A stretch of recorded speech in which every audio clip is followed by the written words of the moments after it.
in all, and the bed undefiled, but whoremongers and adulterers God will judge. The marriage is the place where you are expected to have a physical relationship. Outside of marriage, in every aspect, this physical relationship is condemned.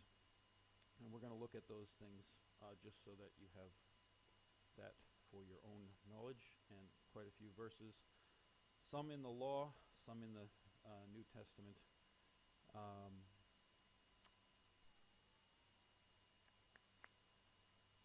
Right, okay, so physical relations outside of marriage are condemned as adultery. In the law, it's stated in Leviticus 18:20, the Jews were commanded that they should not lie carnally with their neighbors' wives, because they would have defiled themselves if they did.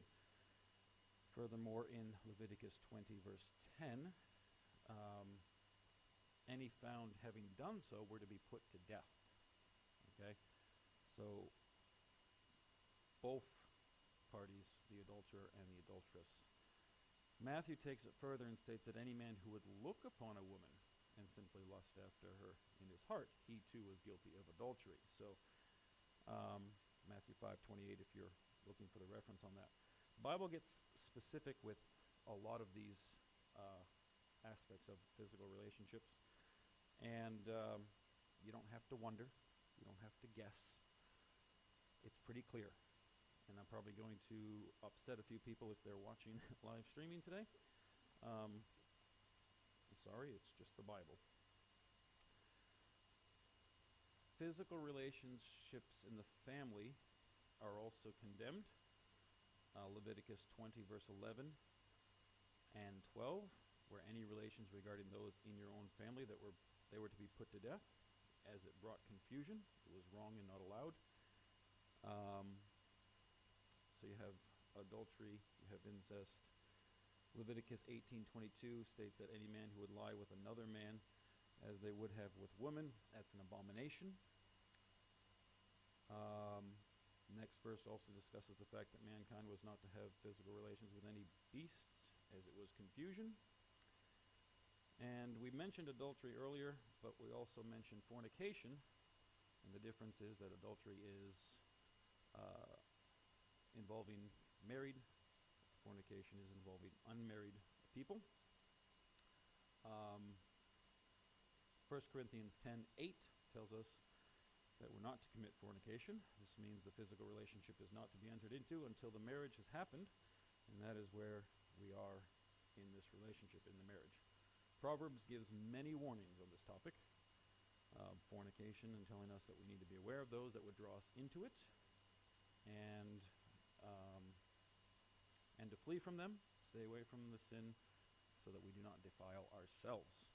And this is something that everybody has their own selves to deal with. So every form of this physical relationship outside of marriage is condemned. But God created it. It's not wrong. It's just wrong the way the world handles it. So God's plan for the relationship was not confusion. It's not an abomination before God. Those that were involved in it were told to be stoned or burned in some instances, if you look up those references that I gave you. But since God designed it and he created it, he also says in Genesis 1:31 that he saw that it was good. So under the right circumstances, it's fine. So people say, I'm going to have, I'll live right, I'll do right, but I'm just going to go try some things out first, and then I'll come back to that. And they don't realize that if you just do things the way God had intended it, there's nothing wrong with it, and it actually will be better. You'll be better off for it.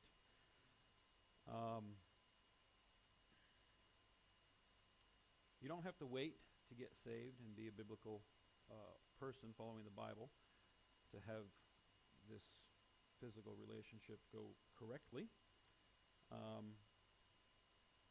There's plenty of time when you're married and you have a wife. The bond that takes place when they become one flesh in the physical relationship I'm not a scientist, but there's aspects and ramifications to it that when God created it, there's a bond that forms in that relationship. And it has an effect on you and your relationships, and will change the way that you view your relationships. When the relationship is entered into in any other form other than marriage, then God says there's confusion and abomination.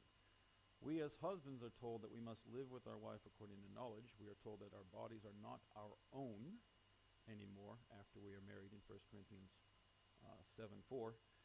They become the property of our wives. Therefore, as you gain power over her body, she gains power over your body.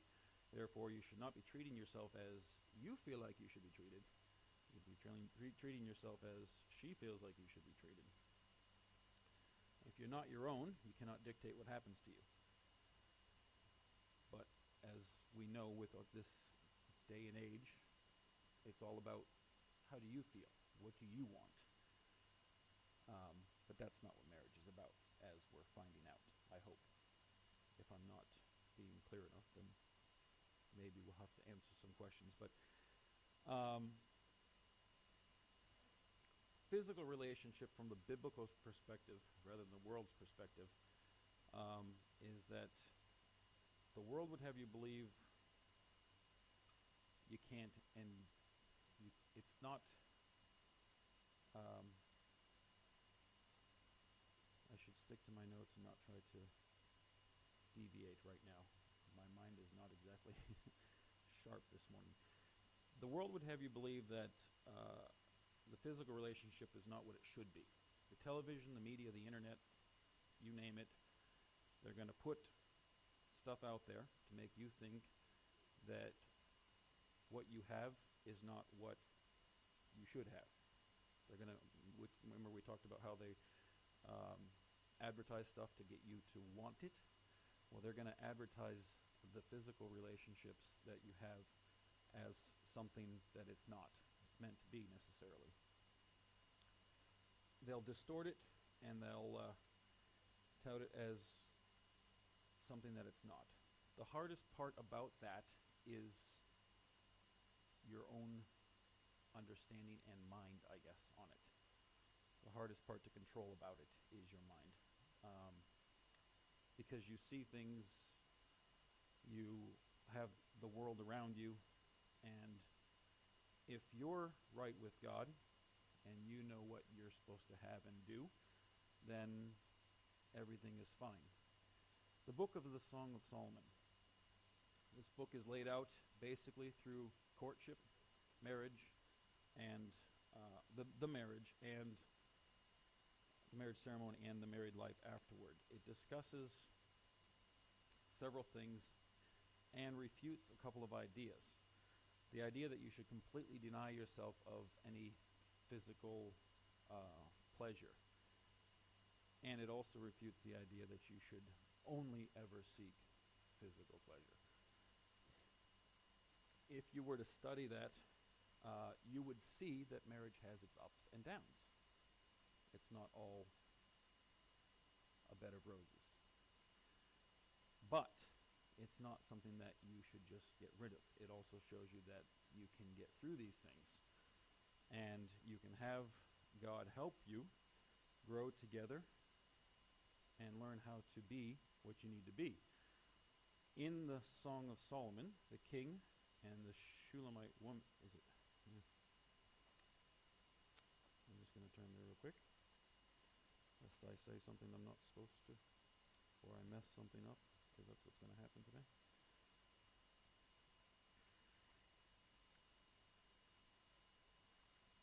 It was late when I was doing this.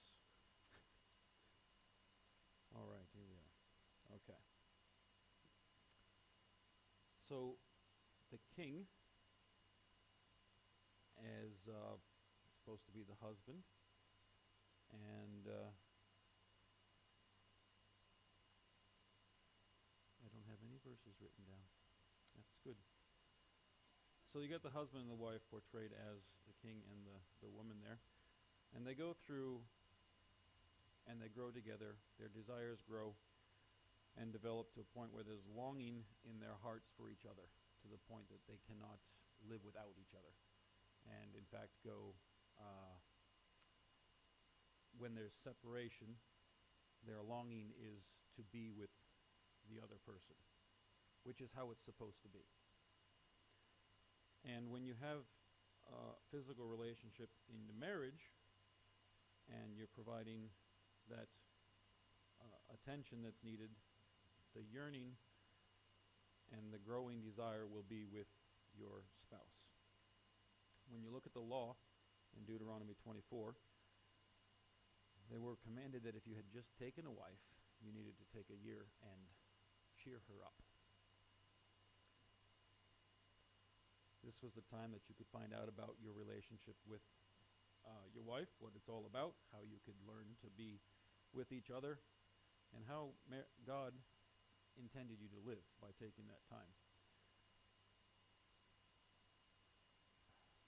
This was the time when you found out that you're not your own, and that you weren't living for yourself, you were living for them, for the other person.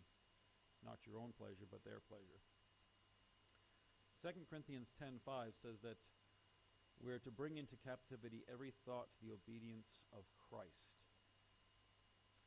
If we could not control our thoughts about our relationships or what it should be, and then you have not given it over to Christ or allowed Him to be directing you, and then if you don't do that, you can't be providing for your wife in the physical relationship.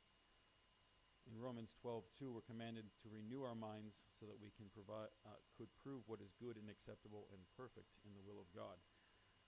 This can be done regarding our relationship with our wife, and should be done so that we can provide our wife the right relationship. Now, this is obviously a very private and intimate part of the relationship between a husband and wife, and as such should be dealt with that way. Oftentimes in this society, a lot of conversations that you'll find at work and stuff are far beyond where they should be in dealing with these things, and you shouldn't just be talking about these things with anyone. They need to be dealt with biblically. Provision for your wife physically will be blessed by God, and in doing so you can avoid the temptations and pitfalls regarding adultery, fornication, uncleanness, all that stuff, and have a successful and happy marriage.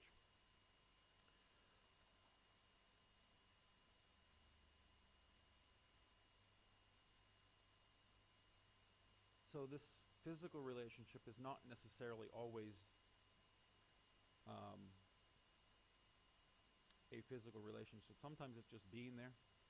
Sometimes it's holding her hand for an afternoon, or sitting and watching the sunset, going for a walk. There's different expectations from everybody. Everybody is different. Nobody, God created every person to be their own person. So this is something that you're going to have to be talking with your wife about, finding out what it is that drives them, and trying to provide as you can.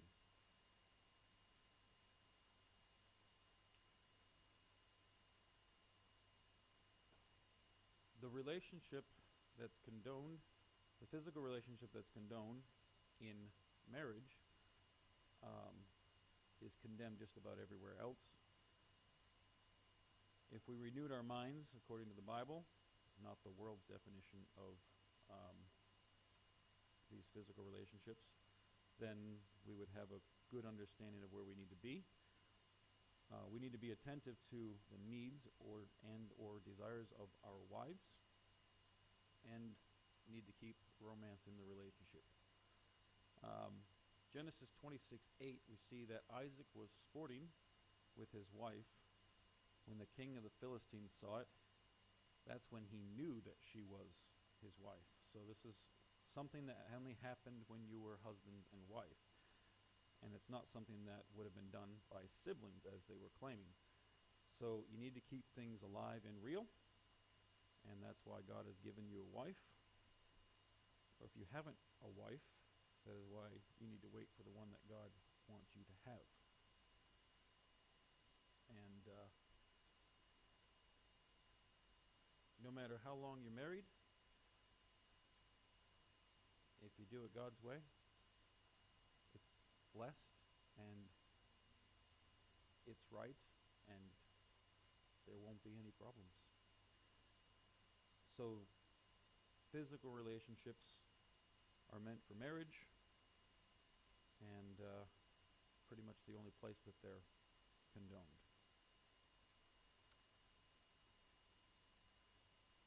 Provision socially. Now this one, people kind of wonder about. We have a spiritual leader, a financial leader, emotional leader, physical leader, and social leader, or the fifth aspect, providing for his wife. The reason that we want to discuss this one is men are not always up to, well, I guess the man would be more likely to have more social interaction with the world than the wife would, especially if she was a stay-at-home mom and had children that she looked after. If he's out at work, he's obviously dealing with people, comes home, and probably just wants to sit down and relax and not have any interaction. But what he needs to realize is that she doesn't necessarily get all that social interaction, and women are more likely to be social than men are. More likely to be, not necessarily a hard and fast rule. But as a provider for your wife, and in that relationship that you now have, you need to be able to notice these things.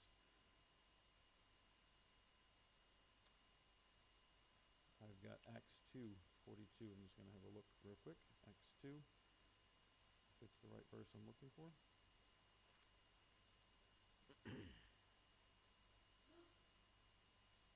Yes, okay. And they continued steadfastly in the apostles' doctrine and fellowship, and in the breaking of bread and in prayers. So they had fellowship. That's a social thing. Church, basically. The people continued in this, and they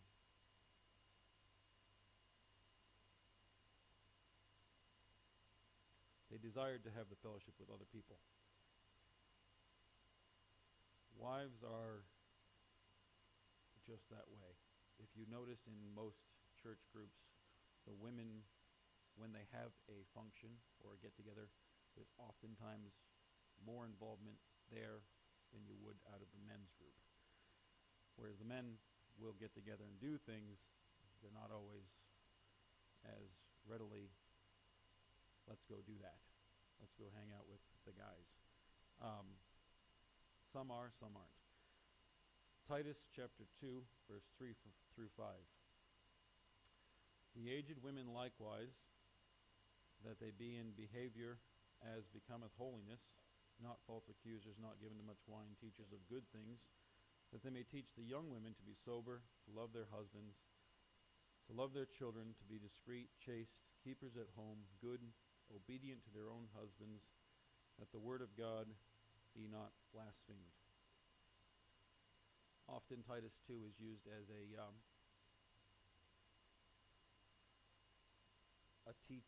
place, and will probably end up being there when we get to the wife, that you would start talking about how women are to act, behave, and what their purpose and role is. They're not allowed to preach in the church or to usurp the authority of man, but they are told to teach and help the younger women. And that is why, as a husband, you would want to be providing for your wife in this way by allowing them to be able to be involved with people and things. Church is a good place to start with. It's not necessarily have to be in big groups. Sometimes it might just be that you take her out away from the family by herself, you and herself, that you guys can have social time together and learn about each other as well.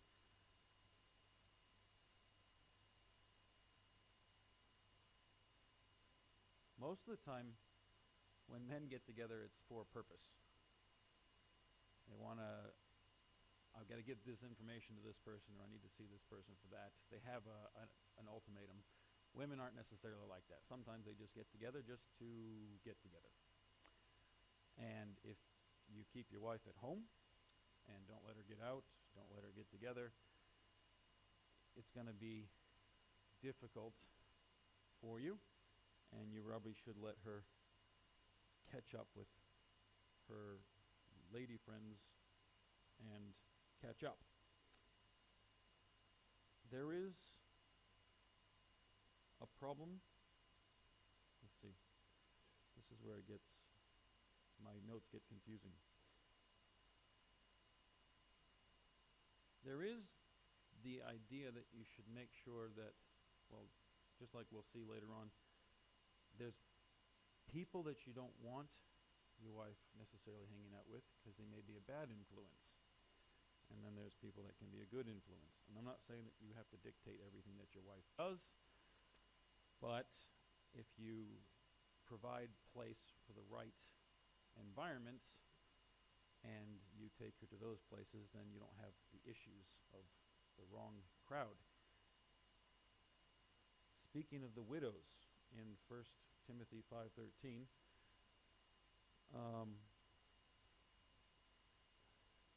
and withal they learn to be idle, wandering from house to house, and not only idle, but tattlers also, and busybodies, speaking things which they ought not. I will therefore that the younger women marry, bear children, guide the house, give none occasion to the adversary to speak reproachfully, for some are already turned aside after Satan. This is a warning given in verse 15, where some were already maybe too social, maybe lack of judgment in who they were dealing with, and they did not have the right direction. Obviously, if we're talking about widows, there's a whole structure that you're supposed to follow of who's taking care of who when it comes to widows, but we're talking about a husband taking care of his wife, so you need to maintain a balance and order in with your wife, allowing her to have her social needs provided for. This is where you should date your wife. I know we talked about betrothal before for getting a wife. Prior to marriage, we weren't looking, we had pitfalls and things that we could run into if you were in the dating scene. But if you look at that example that I told you about of Isaac sporting with his wife, this is the time that you would want to be spending time with your wife and going out and doing things and having that social interaction with people around you so that she can interact with the world around her and provide you with a happy marriage. Because a happy wife is a happy life. Yeah, I won't go in that way. So, that's what I mean by socially.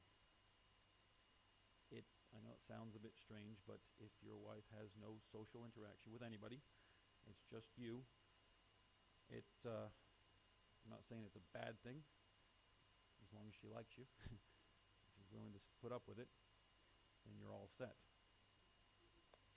Now I've got a list of 12 responsibilities. We have time to get through these things, and yes, and that section. We're going to be done early. Probably earlier than I thought I was going to be done. This is not my list. I did not create this. I got it off of a website, I think, or maybe from a preacher. I'm not sure. But I do know I'm allowed to repeat it because it says you can copy it and that stuff. So, I copied it. And if you wanted, I probably could give it to you. But 12 responsibilities that every husband has concerning his wife. And this has to do with a lot of what we've been talking about and a lot of the verses that I'm going to give you. And this is just a list. I'm not going to go into deep explanation of each one of them. Number 1 is cleave to your wife, Genesis 2:24. Number 2 is praise her, Proverbs 31:8, as her children do. Number 3 is desire her, only have eyes for her, Ezekiel 24:16 through 18. I hope I copied all these right. If I'm sending you to the wrong spot, I apologize, and we'll get the right ones later.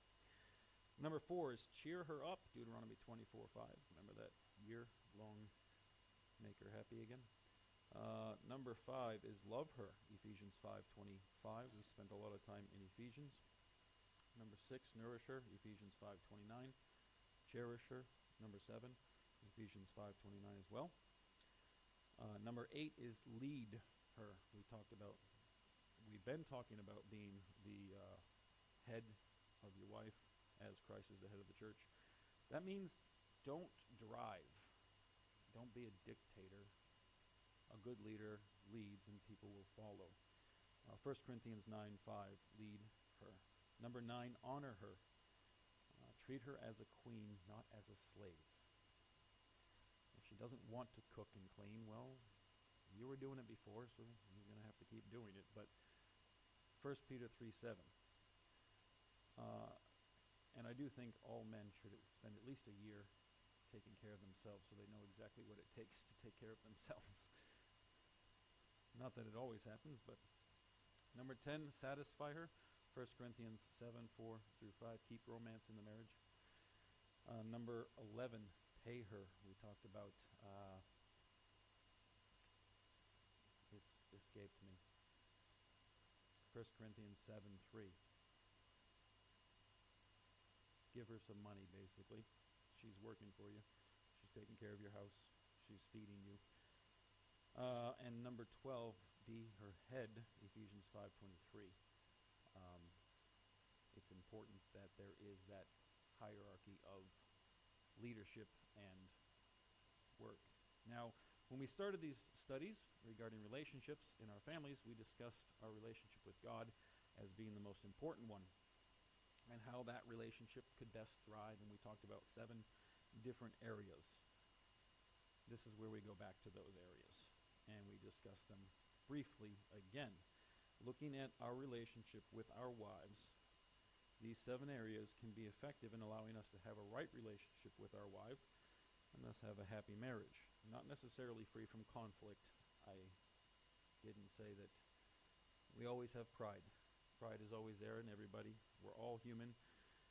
But we can have work through the pride if we just follow a few of these examples that we have with Christ. So those 7 areas are spending time with your wife. We spoke about how it's important to grow your relationship with God by spending time with God.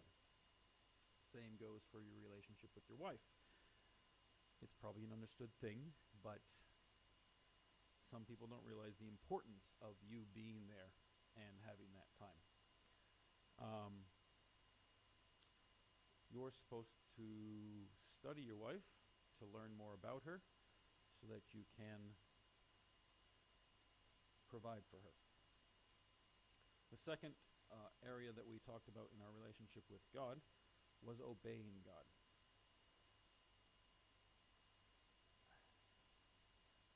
So here we're talking about her obeying you, and in order for that to happen, you have to be a leader. You have to be the person taking charge in the marriage. They can't follow if there's nobody to lead. So if you're not taking the reins, then she will have nobody to follow, and then everything falls apart, and she tells you what to do, and the order is just not what it's supposed to be.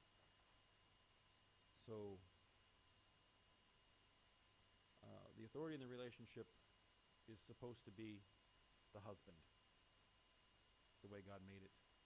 So if you have a problem with that, you'll have to take that up with God. The third area that we are working on a relationship with God was that we are to listen to God. Read His Word, listen to God. If you're not listening to your wife or hearing her needs or her desires, you can't provide them or take care of them. You can't help her.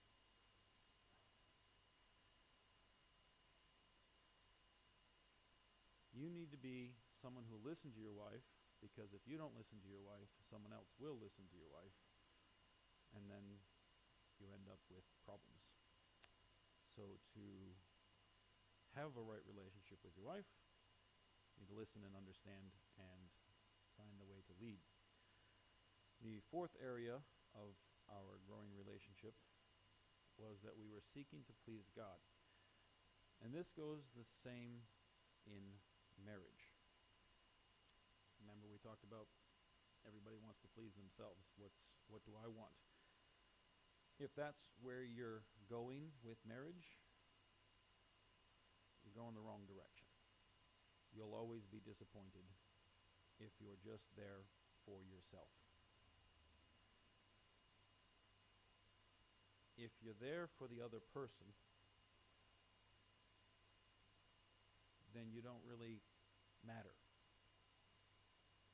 And this is where the pride comes in, and the pride is a problem. If you've got the wrong motives and you continue that way, then I promise you, you will end up with problems. You might be able to work through them, you might not. I'm not saying you're going to lose your marriage or your relationship, but your motive needs to be the pleasure of the other person, not your own pleasure. The fifth area in the relationship with God was to seek to be with like believers. And if you're married and working on your new marriage, it's not time to go hang out with all the single people and try to be single again.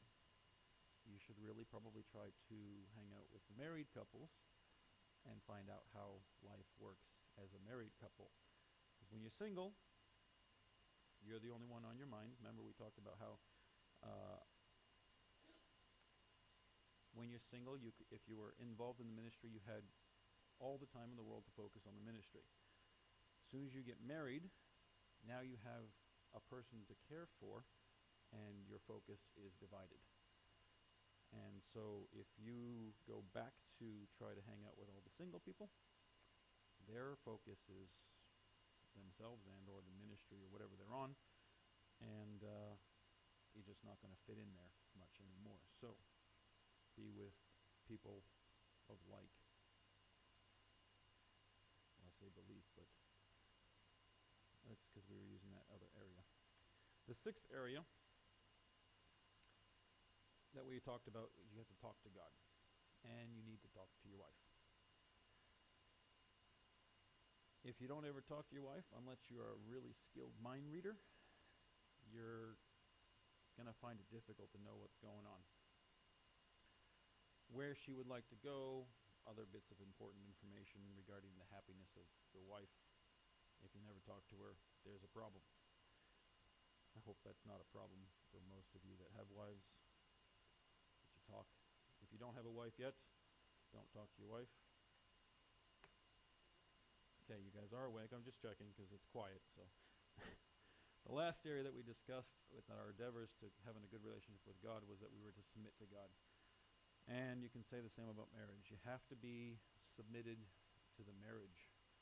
I'm not saying that the wife has to submit to the husband. I'm saying you have to be submitted to making it work. A lot of people get married with the idea that, oh, I'll try it out for a while. We'll see what happens. Sometimes they don't even bother getting married. Well, they're just going to, oh, yeah, we're going to move in and we'll see how it works. And we'll try it out. We'll let you know in a couple years. And if you're not fully submitted to a relationship, doesn't matter what you do, you're going to get your pride stepped on and you're going to end up wanting to leave it. So when you get married, it's supposed to be once and done. I'm not going through it again. That's what I told my wife. I said, I'm doing this once. I'm not interested in making this a habit. So the the husband is supposed to be the leader in the home, and that leadership and that responsibility is great. If you're not married, you don't have that great responsibility yet. And like I said before, you need to check with God to find out if He wants you married.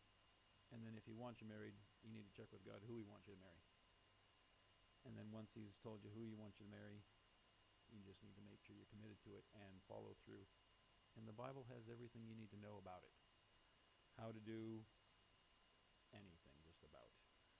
What you can and can't do. And you just have to be submitted and follow His guidance. They say it's a living book. I mean, we talk about these. Remember, we were talking about the physical relationships. He lists all those things, and you can see in society today the things that are being pushed forward, the same-sex marriage and all that stuff. It's all talked about. It's all explained. It's not an archaic book. Use it, and you can have a good, happy marriage. I know, because I've got the best one. Remember, I married the perfect wife, so nobody else can have it. That is the husband. I just thought I'd have my wife come up and do the wife part next. Is that all right with you guys? No, just kidding. We're going to, again, like I said, I'm not trying to give you my opinion. I would like to give you the Bible, and then you can't be mad at me. So we are going to be discussing the wife's side of the relationship next. It'll be interesting because I've never been a wife, so don't have any experience in the matter. But we will get involved in that. I believe not next week, but the week after. We have a preacher coming in next week, so I'm going to close early today, which is a change, but it's good for me. And we'll pick it up next time. Dear Heavenly Father, Lord, we do thank you for giving us the information that we need to make our relationships work. And as we move forward in the study, Lord, I pray that you just give us the guidance and direction that we need. Help us to understand these aspects of our relationships and to improve them. And not only us, and not only our own, but those around us and the children that are coming up behind us. Help us to instill in them the right attitude, the right mindset, the right understanding of what your Bible teaches about these things so that they can have a good relationship and a right relationship before you. And we thank you for it in Jesus' name. Amen. If you have